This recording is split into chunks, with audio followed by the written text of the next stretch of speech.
Faerie.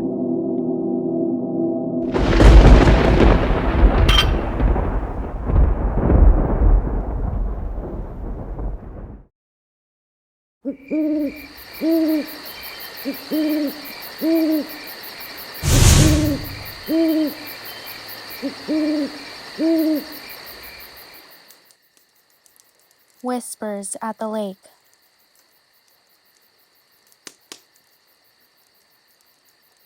When my family found out we had to go into quarantine, my parents decided to pack everything up and go to my grandparents' house.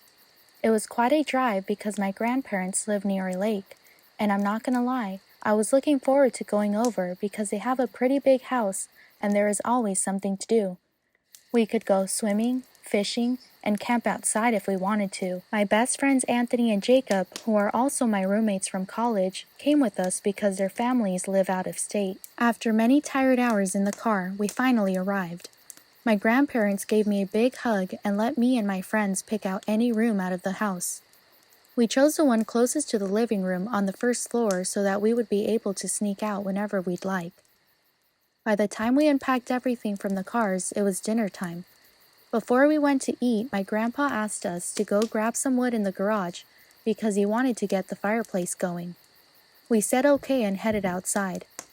It was cold out and it looked like it was going to rain. We better hurry, I told my friends. We ran to the garage and walked inside. As we were collecting wood, I heard a whisper come from the far end of the garage. I slowly walked over to the back. I didn't see or hear anything. Jacob asked me, "Are you okay, man?" I stuttered yes as I turned around and walked back to help collect the wood. Anthony asked me, "What were you doing back there? You kind of freaked us out." I told him I had heard a noise coming from the back, kind of like a whisper. "Did you guys hear it?" I asked them. They both told me that they didn't hear anything and that maybe it was the wind. I said okay. Maybe they were right. We went back to the house just as it started to rain.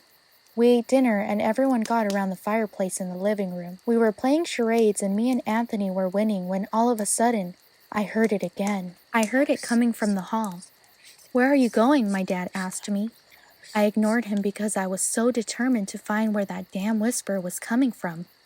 I was walking in the hallway when I heard it. My heart sunk. It was coming from me and my friend's room. "Everything is ready. Go now." I heard the whispers clearly. Our bedroom door was a few inches opened.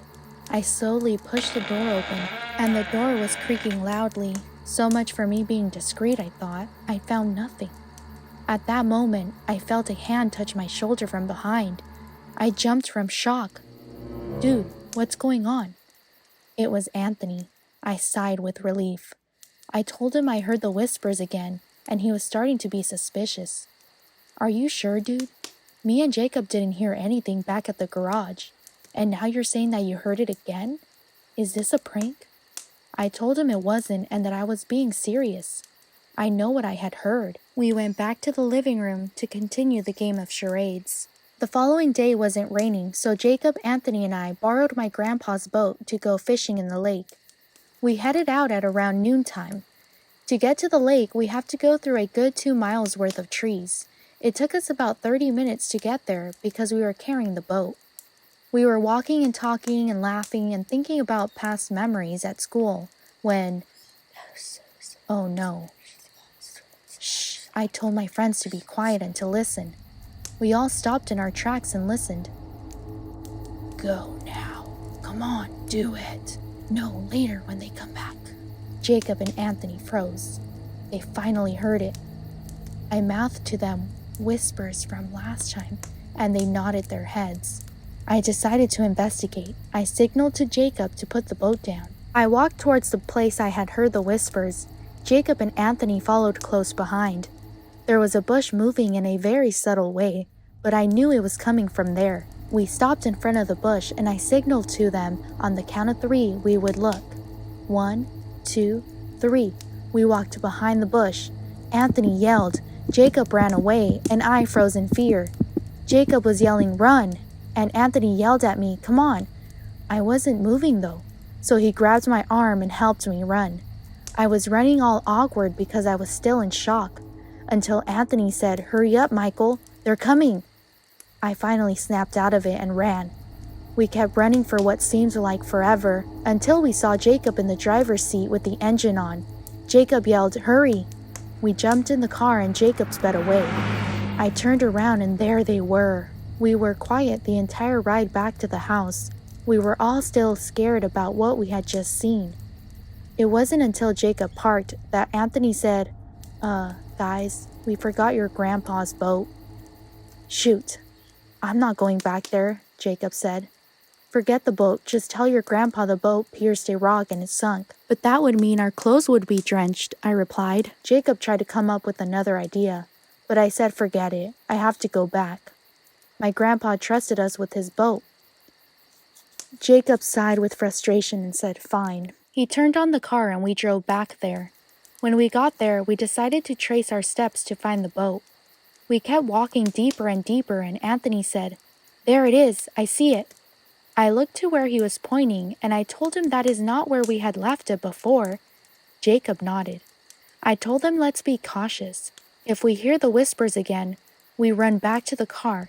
If we reach the boat before the whispers, we run with the boat to the car. We all agreed. We were running to the boat. Anthony and I each grabbed a side of the boat and picked it up. Jacob grabbed the paddles. So far so, they're here again. I was interrupted by the whispers. We all froze. The whispers got louder until one said, "Give me your bodies." It was right in front of us now. We all yelled. It was a floating head, but not just any head. It was anything but human. It had a large smile with many teeth and red, bloodshot eyes. It started to open its large mouth when Anthony said, "Run." I do not know how we did it, but we ran with the boat and paddles back to the car. Jacob ran for the driver's seat, and Anthony and I jumped in the back of the truck with the boat. Jacob sped off. We could see the humanoid heads chasing after us. I heard one yell, "We know where you live," and laughed an eerie laugh. My heart sunk.